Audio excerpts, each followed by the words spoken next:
Now let's also convert this number to base 4. Alright, in the other video we converted it to base 2.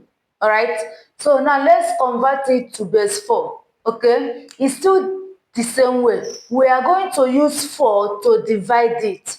We will keep on using 4 till we get to 0. Alright, that is, we would divide by 4, the answer we get, we will still divide it using 4. The answer we get, we'll still divide it till we get to 0. Alright, so let's do it. Here is our 75. Here is our 4. Alright, so how many 4 can we find in 75? That should be 18 4, remainder 3. Then we divide by 4 again. How many 4 can we find in 18? That is 4, remainder 2. Okay? We divide again using 4. How many 4 can you find in 1? Just 1 4. 1, remainder 0.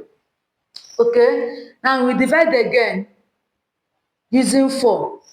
How many 4 can we find in 1? Because 1 is not up to 4. So we cannot see any 4 in 1. Alright? So we are going to write 0, remainder 1.